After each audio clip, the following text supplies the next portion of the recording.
10 வயது சிறுவன் தொடங்கி 70 வயசு முதியவர்கள் வரைக்கும் எங்க பார்த்தாலும், யார பார்த்தாலும் இளைஞர்கள்ல இருந்து சின்ன பிள்ளைங்க வரைக்கும் தலைவர், தலைவர், தலைவர்.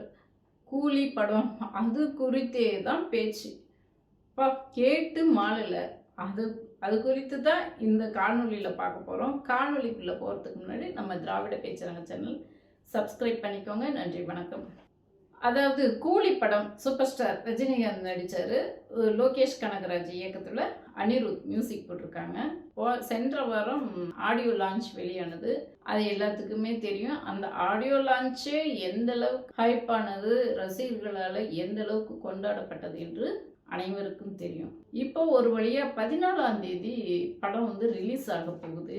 இந்த படம் எப்போ ரிலீஸ் ஆகும் என்று காத்து கொண்டிருந்த அந்த ரசிகர்கள்லாம் யாருன்னு பார்த்தா 10 வயசு பசங்க. அதாவது என் பையன், என் மகன் 23 வயசு. அவங்க சமகால நடிகர்களை ரசிச்சா கூட பரவாயில்ல. இவர் ஏறக்குறைய 50 ஆண்டுகளாக நடிச்சிட்டு இருக்காரு. அப்படிப்பட்ட ஒரு 70 வயசு ரஜினிகாந்த். என் பையன் 23 வயசுல இருக்கிற பையன் தலைவர் தலைவர்னு கொண்டாடுறான். என்னடா தலைவர் தலைவருங்கிற, கொஞ்சம் அமைதியா இருக்க மாட்டியா அப்படின்னா, போங்க மம்மி, தலைவர் எங்கும் தலைவர் எதிலும் தலைவர்னு டைலாக் பேசுறான். ஒரு வாரமா அவங்க அப்பா கிட்ட ஒரே ராவடி, எனக்கு எப்படியாவது டிக்கெட் வாங்கி கொடுங்க, என் பசங்களுக்கு என் ஃப்ரெண்ட்ஸுங்களுக்குலாம் டிக்கெட் வேணும், காசை வச்சுக்கிட்டு அலையிறாங்க அப்படின்னு சொல்லிட்டு ஒரே ராவடி வீட்டில். என்னடா இப்படி நீ டார்ச்சர் பண்ற அப்படின்னு சொல்லி கேட்டாக்க, போங்க தங்கம் வாங்க அலையிற மாதிரி பசங்களாம் அப்படி அலையிறாங்க, வந்து பாருங்க கொஞ்சம் வெளியில எப்படி பசங்க பண்றாங்க அப்படின்னு சொல்லி கேட்குறாங்க. தங்கம் தான் போனா ஈஸியா கிடைக்குமேடா அப்படின்னு சொல்லி கேட்டேன். தங்கத்தை கூட வாங்கிடலாம், ஆனா டிக்கெட் கிடைக்க மாட்டேங்குது. காசை தங்கத்தை கையில வச்சுக்கிட்டு தங்கம் விருப்பப்படுறவங்க போய் வாங்கும்போது தங்கம் கிடைக்கலன்னா என்ன மனநிலையில இருப்பாங்களோ அந்த மாதிரி தான் இப்போ நாங்க இருக்கோம். இப்படி என் மகன் சொல்றாங்கன்னு சொல்லிட்டு என் நண்பர்கள்ட்ட நான் பேசி கலந்துரையாடிக்கிட்டு இருந்தேன். அப்ப என் நண்பர் சொன்னாரு, உங்க பையன் 23 வயசு பையன் சொல்றதுக்கே இப்படி ஆச்சரியப்படுறீங்களே, என் பையனுக்கு 15 வயசு தான் ஆகுது, அவன் ஒரு வாரமா ஒரே டார்ச்சர் பண்றான், கூலி படத்துக்கு போய் ஆகும். லோகேஷ் கனகராஜ் இயக்கியிருக்காரு. ஹைப் இந்த ஹைப்புக்கு காரணம் அவருடைய டைரக்ஷன்றதுனால பிள்ளைங்களாம் ரொம்ப உற்சாகமா அது பண்ணிட்டு இருக்காங்க, போய் பார்த்தே ஆகணும்னு. இந்த படத்துல அதாவது எல்சியூ இல்லை அப்படின்னு லோகேஷ் கனகராஜ் சொல்லியிருக்காரு. எல்சியூனாக்க அந்த கைதி படத்தோட தொடர்ச்சி விக்ரம் படத்துல இருந்த மாதிரி அந்த தொடர்ச்சியை கண்டினியூட்டி காட்டியிருப்பாங்க அப்படின்ட்டு ரசிகர்கள்லாம் ஆவலாக எதிர்பார்க்குறாங்க. அப்படிலாம் காட்டலன்னு சொல்லியிருக்காரு. ஆனாலும் இதுல ஏதாவது ஒன்று இருக்கும், த்ரில்லா இருக்கும் என்று சொல்லி இளைஞர்கள், பசங்க, முதியோர்கள் எல்லாரும் ஆவலாக எதிர்பார்த்துட்டு இருக்காங்க. அதாவது ரஜினியோட இந்த 32 வருடங்களுக்கு பிறகு ரஜினி படத்துக்கு இதுதான் முதலாக ஏ சர்டிஃபிகேட் கொடுத்துருக்காங்க. ஏ சர்டிஃபிகேட்னா 18 வயசுக்கு மேற்பட்டவங்க தான் இந்த படத்தை போய் பார்க்கணும் அப்படின்னு சொல்லி. ஏன்னா அந்த அளவுக்கு வன்முறை இருக்கும் போல இருக்கு, ரத்தம், கலவரம் அப்படிலாம் இருக்கும் போல இருக்கு.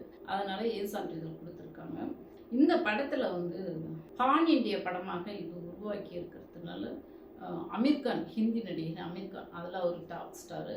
அதே போல் தெலுங்கு நடிகர் நாகார்ஜுனா, நம்ம சத்யராஜ் சார் அவர் நடிச்சிருக்காரு. அவர் படம் எப்பயுமே வேற லெவலில் தகுடு தான் அப்படின்ற மாதிரி செமையாக இருக்கும். இன்னும் பல்வேறு அதில் யார் நடிச்சிருக்காங்கன்னு எல்லாத்துக்குமே தெரியும். அதை பற்றி நம்ம அவ்வளோ தூரம் பேச வேண்டிய அவசியம் இல்லை. வழக்கம் போல் அனிருத்தோட மியூசிக் துள்ளலாக இருக்கும், அதுவும் எல்லோருக்குமே தெரியும். இந்த படம் பட்ஜெட்டுன்னு பார்த்தோமாக்க 355 கோடி ரூபாய் பட்ஜெட்ல சன் பிக்சர்ஸ் நிறுவனம் இந்த படத்தை எடுத்திருக்காங்க.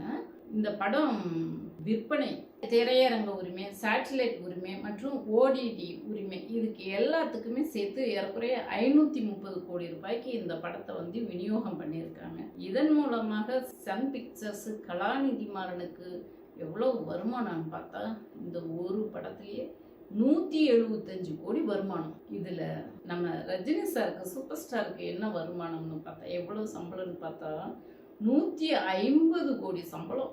அந்த அளவுக்கு நம்ம ரசிகர்கள் அவரை வாழ வைக்கிறாங்க, வாரி வாரி வழங்குறாங்க நம்ம ரசிகர்கள். இந்த படத்தோட முன்பதிவு ஏறக்குறைய 72 கோடியை தாண்டிருச்சு. அதில் தமிழ்நாட்டில் மட்டும் 14.6 கோடி ரூபாய் முன்பதிவு டிக்கெட்டு முன்பதிவு ஆயிருக்கு. இன்னும் இந்த படம் ரிலீஸ் ஆகிறதுக்குள்ள 100 கோடியை தாண்டி போகும் என்று எதிர்பார்க்கிறார்கள். அந்த அளவுக்கு இந்த படத்தை இளைஞர்கள் எல்லோரும் பலதரப்பட்ட மக்களும் ஆவலோட எதிர்பார்த்துட்டு இருக்காங்க. இது ரஜினிக்கு இந்த படம் மிக முக்கியமான ஒரு மைல்கல்லாக அமையும் என்று ஒவ்வொருவரும் எதிர்பார்த்துட்டு இருக்காங்க. இவ்வளவு வருமானம், இவ்வளோ ஒரு ஹைப், இவ்வளோ ஒரு பப்ளிசிட்டி, பிரம்மாண்டம், இது எல்லாம் யாருக்கு பயன்படும், யாருக்கு உதவும் என்று பார்த்தா எல்லாரும் தலைவர்னு கொண்டாடுறாங்க, தலைமையில தூக்கி வச்சு கொண்டாடுறாங்க. ஏழைகள் போய் இங்க டிக்கெட் எவ்வளோ 150 ரூபாய்க்கு விற்கக்கூடிய டிக்கெட் எல்லாம் இப்போ முன்கூட்டியே வாங்குறதுனால, நண்பர் ஒருத்தர் சொன்னார், சத்யம் தியேட்டர்ல 4வது ரோல்ல 6500 ரூபாய்க்கு ஒரு டிக்கெட் விற்குது என்று சொன்னார். 4வது, அதாவது ரோல் வாரியா விற்பாங்க போல டிக்கெட்டு. 4வது ரோலே 6500 பண்ணாக்க, அப்ப லாஸ்ட் 12, 13வது ரோல்லாம் 13,000, 15,000 ரூபாய்க்கு விற்குதுன்றாங்க. அந்த அளவுக்கு டிக்கெட் பிளாக்ல விற்று டிக்கெட் வருமானம் சம்பாதிக்கிறாங்க. இந்த டிக்கெட்டை இந்த அளவுக்கு விற்கக்கூடிய, அதாவது நடிகர்கள்லாம் நான் முதல்வராகிறேன் என்று சொல்லி போட்டி போட்டுக்கிட்டு அந்த முதல்வர் சீட்டுக்கு வரதுக்கு நடிகர்களுக்கு ஒரு 4-5 படம் நல்லா ஹிட் ஆகிட்டா போதும், அவங்களுக்கு நடிகர்களுக்கு முதல்வர் கனவு வந்துருச்சு. அப்படி முதல்வர் ஆகிறேன், ஏன் ரஜினி சார் கூட கட்சி ஆரம்பிக்கிறேன், முதல்வர் ஆகணும் அப்படின்னு சொல்லிட்டு இருந்தார். சொன்னார், இப்போ இல்லை, 90லேருந்து கட்சி ஆரம்பிக்கிறேன்னு சொல்லிட்டு இருந்துட்டு ஒரு வழியாக கொரோனா காலகட்டத்தில் உடல்நிலையை காரணம் காட்டி அவர் என்னால் முடியாதுன்னு சொல்லிட்டாரு. அது எல்லாத்துக்குமே தெரிஞ்ச விஷயம்தான். அப்படி சொல்கிறவங்க இந்த பிளாக்ல டிக்கெட் விற்கிறதுக்கு அதுக்கு ஒரு வரமுறை கொண்டுட்டு வர முடியாதா? அதை இந்த ரசிகர்களால், அதை இந்த நடிகர்களால் தடுக்க முடியாதா? இன்று கூட அரசாங்கம் சிறப்பு காட்சி, ரசிகர்களுக்கான காட்சிக்கு ஒரு ஃபர்ஸ்ட் நாள் 5 காட்சிகள் ஒளிபரப்புவதற்கு அரசாங்கம் அனுமதி வழங்கியிருக்கு. இப்படியெல்லாம் ரசிகர், ஏழை மக்கள் போய் கஷ்டப்பட்டு சம்பாதிச்சு கொடுத்து பார்க்கக்கூடிய அந்த பணம் யாருக்கு பயன்படுகிறதுனா, பணக்காரர்கள் மேலும் பணக்காரர்களாகிறாங்க, ஏழைகள் மேலும் ஏழைகளாகிறாங்க. இந்த ஹைப், இந்த சூப்பர் ஸ்டார் அப்படின்ற இந்த பப்ளிசிட்டி ஏழைகளுக்கு பயன்படுமா என்றால் அது கேள்விக்குறியாகத்தான் இருக்குது. இந்த சமூக நீதி சார்ந்த படங்கள் வரும்போது இந்த மாதிரி ஹைப் இளைஞர்கள் எல்லோரும் போய் பார்த்து அந்த மாதிரி படத்துங்களுக்கு ஊக்குவிச்சு சமூகத்தில் மாற்றம் கொண்டுட்டு வருவாங்கன்னா உண்மையிலேயே வரவேற்க தகுந்தது. இந்த படம் என்ன கதையை, என்ன கான்செப்டை, இந்த சமூகத்துக்கு என்ன மாதிரி மாற்றத்தை கொடுக்க போகிறது என்று லோகேஷ் கனகராஜ் என்ன மாதிரி படம் எடுத்திருக்கிறார் என்றும் 14ஆம் தேதி தெரிய வரும். அது வரைக்கும் இன்னும் ஒரு 2 நாள், இடையில ஒரு நாள் தான் இருக்கு, காத்துருங்க. இந்த படம் என்ன மாதிரி படம், எப்படி ரஜினி சாரோட சூப்பர் ஸ்டாரோட ஆக்டிங் இருக்கு, இந்த படம் மக்களுக்கு எந்த விதத்தில் பயன்படும் என்று பொறுத்திருந்து பார்ப்போம். இந்த காணொலியை பார்த்துட்டு இருக்கிறீங்க, உங்களுடைய ஆதரவை கொடுத்து பகிருமாறு அன்போடு கேட்டுக்கொள்கிறேன். நன்றி, வணக்கம்.